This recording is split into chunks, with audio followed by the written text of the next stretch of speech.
अगर आपको FMCG sector में अपने एरिया की सेल्स बढ़ानी है, तो आपको ये फॉर्मूला ज़रूर इस्तेमाल करना चाहिए। आज के कॉम्पिटिशन के दौर में कोई चीज़ गलत नहीं होती, कोई चीज़ सही नहीं होती। बस आपको सही तरीका और सही प्रोसेस मालूम होनी चाहिए। साथ ही साथ मार्केट में नया क्या चल रहा है, किस तरीके से टारगेट पूरे किए जाते हैं, इसके बारे में निरंतर आपको सीखने की ज़रूरत है। चलिए दोस्तों, आज मैं आपको एक ऐसा फॉर्मूला बताऊँगा, जिससे आप किसी भी एफएमसीजी कंपनी में हैं, आप अपना टारगेट 100% अचीव कर पाएँगे, अगर आप इस फॉर्मूले का सही तरीके से इस्तेमाल करते हैं तो। चलिए दोस्तों, वीडियो को स्टार्ट करते हैं। देखो, जब भी आप एक सेल्स एम्प्लॉयी की जॉब पे जाते हो, चाहे वो छोटी हो, बड़ी हो, टीम लीडर वाली हो, sales officer, area sales manager, आपको एक एरिया मिलता है। उस एरिया में आपको प्राइमरी और सेकेंडरी करनी होती है। यानी कि उस एरिया में जितने भी रिटेलर हैं, होलसेलर हैं, की अकाउंट्स हैं, इसके अलावा स्टैंड अलोन स्टोर हैं, यानी कि बिग फॉर्मेट वाले स्टोर हैं, वहां पर आपको जाके ऑर्डर लेना होता है बीट वाइज। आपको ऑर्डर मिलता भी है, बहुत जगह ऑर्डर ज्यादा मिलता है, बहुत जगह कम मिलता है। लेकिन कभी आपने क्या गौर किया है कि काफी सारे आपके एरिया में जो होलसेलर हैं और जो रिटेलर हैं और जो बिग स्टैंड अलोन आउटलेट है, आप गौर करना कि वो आपसे, आपकी कंपनी या आपके मिलते जुलते प्रोडक्ट से रिलेटेड और कहीं से भी माल लेते हैं, आपकी सेम कंपनी का भी। अब ऐसा वो क्यों करते हैं? इसके पीछे रीजन ये है कि वो एक बिग फॉर्मेट है, उनके पास पैसा है और वो बिजनेस में हमेशा अपॉर्चुनिटी देख रहे हैं। अब उनको पता है कि वो इतना बड़ा बन चुके हैं कि अब वो डिस्ट्रीब्यूटर से भाव ताव कर सकते हैं, मोल भाव कर सकते हैं। यानी कि अब आप जाते हैं, उसको मार्जिन बताते हैं, तो वहां पर आपको कभी ऑर्डर मिलता है, कभी कम मिलता है, कभी ज्यादा मिलता है, कभी नहीं मिलता, क्योंकि वो आपसे अब नेगोशिएशन करना चाहते हैं कि नहीं, डाबर आंवला मुझे चाहिए, 5 पेटी लूंगा, क्या रेट है? मेरे पास 10 रुपए का टमाटर सॉस ज्यादा बिकता है, क्या रेट है? मैं 4 पेटी लूंगा। अब वो उस कंडीशन में पहुंच चुके हैं क्योंकि उनके पास कस्टमर भी उतने हैं, सप्लाई भी उतनी है और साथ ही साथ पैसा भी है। तो आपको सबसे पहले ऐसे लोगों को फाइंड आउट करना है, चिन्हित करना है, एनालाइज करके, और इनसे भाव ताव करके ऑर्डर लेना है। यहां पर आप देखेंगे कि ऑर्डर की संख्या जो है वो बढ़ जाएगी, ऑर्डर की संख्या ऑटोमेटिक बढ़ जाएगी, आप इसको मान के चलिए।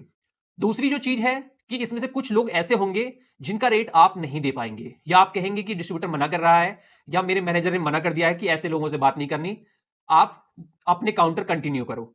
तो देखो, काउंटर कंटिन्यू करने से कुछ नहीं होगा आज के कंपटीशन के दौर में। अगर एक दुकानदार है, मान लीजिए मैं ही दुकानदार हूं और मुझे ही एक प्रोडक्ट, सेम प्रोडक्ट आपकी कंपनी का ही थोड़ा सा सस्ता मिलता है, तो मुझे आप बताइए कि मैं उसको क्यों ना लूं। और आजकल माल मिलना बहुत ही पॉसिबल है, कई चैनल ऑनलाइन कंपनियां अलग दे रही हैं, इसके अलावा जो होलसेल कंपनियां हैं जो मार्केट में घूम के अपनी रिटेलिंग फील्ड सेल्स छोड़ रखी है, वो अलग उसी प्रोडक्ट का सही रेट दे रही हैं। इसके अलावा अन्य जिलों के जो डिस्ट्रीब्यूटर हैं, थोड़े पोटेंशियल वाले डिस्ट्रीब्यूटर हैं, दूसरे जिलों में जाके माल कटिंग करते हैं, माल बेचते हैं, वो लोग अच्छा रेट दे रहे हैं। इसके अलावा हमारे आसपास कोई बड़ी मार्केट है, जैसे अगर मैं गाजियाबाद में रहता हूं, तो दिल्ली की कई सारी मार्केट है जो बहुत बड़ी मार्केट है और जहां पर मुझे अच्छा रेट मिल जाता है। तो आप बताइए कि मेरे पास जो सेल्समैन चल के आ रहा है, मैं उससे माल क्यों लूं? अगर मेरी कैपेसिटी ज्यादा बेचने की है और मैंने कुछ सप्लाई भी करना है, मैं कुछ सप्लाई भी करता हूं, तो मैं तो भाव ताव करके लूंगा ना, क्योंकि इन द एंड मैंने भी कोई बिजनेस स्टार्ट किया है तो उसको बड़ा करना है, तो मेरे अंदर भी बिजनेस वाले गुण हैं। तो सबसे पहले आपको फाइंड आउट करना है और ऐसे लोगों से अपनी बीट वाइज जाइए और इनसे इसी तरीके से बात करिए, यानी कि अपने तरीके बदलिए बात करने का। दूसरी जो चीज है कि बहुत सारे लोग इसमें से कन्वर्ट नहीं भी होंगे, बहुत सारे हो जाएंगे और फिर खुल के आपको ऑर्डर लिखवाने लगेंगे, अपनी कैपेसिटी बताएंगे कि हाँ, मेरी कैपेसिटी 5 पेटी लेने की है, 10 पेटी लेने की है। अब वो कैसे बेच रहा है, नहीं बेच रहा है, इसमें आपको नहीं पढ़ना है, हालांकि ध्यान रखना है। कुछ लोग नहीं कन्वर्ट होंगे क्योंकि आप उनको रेट नहीं दे पाएंगे। ऐसे लोगों को बचने के लिए आपको भी काउंटर अटैक करना होगा। अपने जो एरिया है, अपने एरिया के बॉर्डर एरिया पे, जहां से दूसरे दूसरे डिस्ट्रीब्यूटर का एरिया शुरू होता है, ऐसे एरिया में घुस के कुछ ऐसे की अकाउंट्स, कुछ ऐसे होलसेलर, कटर, डिस्ट्रीब्यूटर या जो भी सप्लायर है, उनसे कांटेक्ट बढ़ाना है। अगर आपको 5 से 10 कांटेक्ट भी मिल गए इस तरीके के, तो आप उनको भी माल बेच सकते हैं, उनको अपना रेट बता सकते हैं, अपनी स्कीमें बता सकते हैं और कितना मार्केट में उनसे उन्हें ज्यादा से ज्यादा डिस्काउंट दे सकते हैं अपने डिस्ट्रीब्यूटर से बातचीत करके। उसमें से काफी लोग कन्वर्ट होंगे और वो हमेशा आपके क्लाइंट बन जाएंगे। इसी तरीके से कोई भी टारगेट पूरा किया जाता है और ये एक बिल्कुल जेन्युइन तरीका है। कंपनी बोलेगी बिल्कुल गलत है, ऐसे नहीं करना, वैसे नहीं करना, करना आपको है, कंपनी केवल भाषण देती है। और जितने भी लोग आपको भाषण दे रहे हैं वो एक्चुअल में यही सारी ट्रिक्स अपनाते हैं। और जो नए लोग, सीधे साधे लोग आते हैं, वो हमेशा कंफ्यूज हो जाते हैं कि यार मैं तो पूरी मीट करता हूं, पूरा प्रॉपर उस दुकान को टाइम देता हूं, बात करता हूं, फिर भी मेरा टारगेट रह जाता है।